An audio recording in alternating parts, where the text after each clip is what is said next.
ಅರ್ಧ ಹೋಳು ತೆಂಗಿನಕಾಯಿ ಜೊತೆಗೆ ಸ್ವಲ್ಪ ಗೋಧಿ ಹಿಟ್ಟಿದ್ರೆ ಸಾಕು ತುಂಬಾ ರುಚಿಯಾಗಿರೋಂತಹ ಒಂದು ಸ್ವೀಟ್ ರೆಸಿಪಿನ ಮಾಡ್ಕೊಳ್ಬೋದು.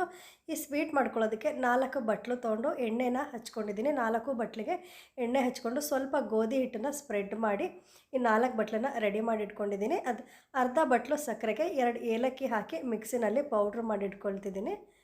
ಈ ಸ್ವೀಟ್ ಮಾಡೋಕ್ಕೆ ಮುಂಚೆ ನೀವು ಇದು 2 ಕೆಲಸ ಮಾಡಿಟ್ಕೊಂಡ್ರೆ ಸ್ವೀಟ್ನ ಬೇಗ ರೆಡಿ ಮಾಡ್ಕೊಳ್ಬೋದು.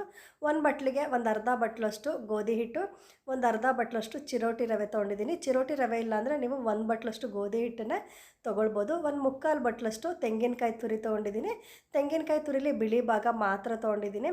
ಅರ್ಧ ಬಟ್ಲು ಸಕ್ಕರೆನ ಪುಡಿ ಮಾಡ್ಕೊಂಡಿದ್ವಲ್ವ, ಅದನ್ನು ಬಟ್ಲಿಗೆ ಹಾಕ್ಕೊಂಡು ಒಂದು ಸಲ ಚೆನ್ನಾಗಿ ಹಾಗೆ ಮಿಕ್ಸ್ ಮಾಡ್ಕೊಳ್ತಿದ್ದೀನಿ. ಒಂದು ಅರ್ಧ ಬಟ್ಲಷ್ಟು ಹಾಲು ತೊಗೊಂಡು ಚೆನ್ನಾಗಿ ಮಿಕ್ಸ್ ಮಾಡಿಕೊಂಡು ಹಿಟ್ಟನ್ನು ಹದವಾಗಿ ಕಲಿಸ್ಕೊಳ್ಬೇಕು.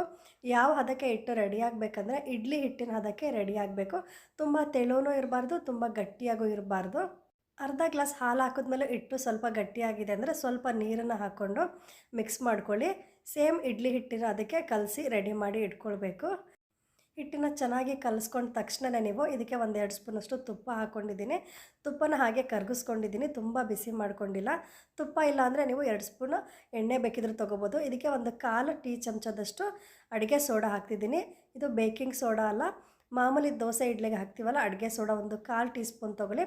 ಅದ್ರ ಮೇಲೆ ಸ್ವಲ್ಪ ನಿಂಬೆಹಣ್ಣು ಹಾಕ್ಕೊಂಡು ಚೆನ್ನಾಗಿ ಮಿಕ್ಸ್ ಮಾಡಿಕೊಂಡು ನೀವು ಮಿಕ್ಸ್ ಮಾಡಿದ ತಕ್ಷಣವೇ ಈ ಬಟ್ಲಿಗೆ ಹಾಕಿ ಬೇಯೋಕ್ಕಿಡಬೇಕು. ಅಡುಗೆ ಸೋಡಾ ಹಾಕಿ ಸ್ವಲ್ಪ ಹೊತ್ತಿಟ್ಟರೆ ಸ್ವೀಟು ಅಷ್ಟು ಚೆನ್ನಾಗಿ ಬರೋದಿಲ್ಲ. ನೀವು ರೆಡಿ ಮಾಡಿಕೊಂಡು ಅದಕ್ಕೆ ಬಟ್ಲನ್ನೆಲ್ಲ ಮುಂಚೆನೇ ರೆಡಿ ಮಾಡಿ ನಂತರ ನಾವು ಹಿಟ್ಟನ್ನು ರೆಡಿ ಮಾಡ್ಕೊಂಡಿದ್ದು. ಈಗ ಎಲ್ಲ ಬಟ್ಲಿಗೂ ಪೂರ್ತಿಯಾಗಿ ಹಾಕ್ಕೊಳ್ಬೇಡಿ, ಸ್ವಲ್ಪ ಕಮ್ಮಿ ಇರಲಿ, ಅದು ಸ್ವೀಟು ಉಬ್ಬಿ ಬರುತ್ತೆ. ಬೆಂದ ನಂತರ ಅದು ಉಬ್ಬಿ ಬರುತ್ತೆ. 4 ಗ್ಲಾಸ್ಗೆ ಈ ಥರ ಹಾಕ್ಕೊಂಡಿದ್ದೀನಿ. ಮೇಲೆ ಬೇಕಿದ್ರೆ ಸ್ವಲ್ಪ ತೆಂಗಿನಕಾಯಿ ತುರಿ ನಿಮಗೆ ಇಷ್ಟ ಇದ್ದರೆ ಹಾಕ್ಕೊಳ್ಳಿ, ಇಲ್ಲಾಂದರೆ ಬೇಡ.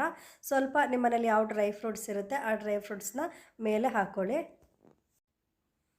ಡ್ರೈ ಫ್ರೂಟ್ಸ್ನ ಹಾಗೆ ಸ್ವಲ್ಪ ತರಿಯಾಗಿ ಪುಡಿ ಮಾಡಿಕೊಂಡು ಮೇಲೆ ಹಾಕ್ಕೊಳ್ತಿದ್ದೀನಿ.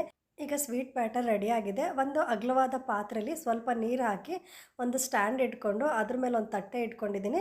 ಕೆಳಗಡೆ 1 ಗ್ಲಾಸ್ ನೀರು ಹಾಕ್ಕೊಂಡು ಈಗ ಸ್ವೀಟನ್ನು ಜೋಡಿಸ್ಕೊಂಡು ಒಂದು 20-25 ನಿಮಿಷ ಲಿಡ್ನ ಕ್ಲೋಸ್ ಮಾಡಿ ಬೇಯಿಸ್ಕೊಳ್ಬೇಕು.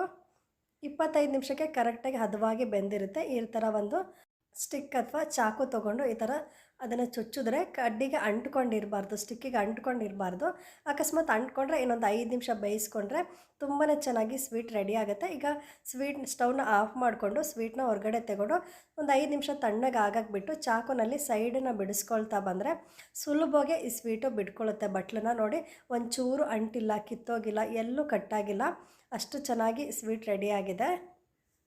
ಸ್ವಲ್ಪ ಗೋಧಿ ಹಿಟ್ಟು, ಒಂದು ಅರ್ಧ ಬಟ್ಲು ತೆಂಗಿನಕಾಯಿ ತುರಿ ಇದ್ದರೆ ಸಾಕು, ತುಂಬಾ ರುಚಿಯಾಗಿರೋಂತಹ ಸ್ವೀಟ್ನ ರೆಡಿ ಮಾಡ್ಕೊಳ್ಬೋದು. ಮುಟ್ಟಿದ್ರೆ ಅಷ್ಟೇ ಸಾಫ್ಟ್ ಇದೆ, ನೋಡಿ ಎಷ್ಟು ಸಾಫ್ಟ್ ಇದೆ ಅಂತ. ಚಾಕುವಿಂದ ಕಟ್ ಮಾಡಿ ತೋರಿಸ್ತಿದ್ದೀನಿ ನೋಡಿ, ಎಷ್ಟು ಈಸಿಯಾಗಿ ಕಟ್ ಮಾಡ್ಕೊಳ್ಬೋದು. ಒಳಗಡೆನೂ ಸಹ ಗೂಡಾಗಿ ತುಂಬ ಸ್ಪಾಂಜಿಯಾಗಿ, ಮುಟ್ಟಿದ್ರೆ ಸಾಕು ಸಾಫ್ಟ್, ಹತ್ತಿ ಮುಟ್ಟದಷ್ಟೇ ಸಾಫ್ಟಾಗಿದೆ. ಈ ರೆಸಿಪಿ ನಿಮಗೆ ಇಷ್ಟ ಆಗಿದರೆ ವಿಡಿಯೋನ ಲೈಕ್ ಮಾಡಿ, ಶೇರ್ ಮಾಡಿ. ಹೊಸದಾಗಿ ನೋಡ್ತಾ ಇರೋರು ಸಬ್ಸ್ಕ್ರೈಬ್ ಮಾಡ್ಕೊಂಡು ನೋಡಿ, ಫೇಸ್ಬುಕ್ಕಲ್ಲಿ ಶೇರ್ ಮಾಡಿ. ಮುಂದಿನ ವಿಡಿಯೋದಲ್ಲಿ ಭೇಟಿ ಆಗ್ತೀನಿ. ಧನ್ಯವಾದಗಳು.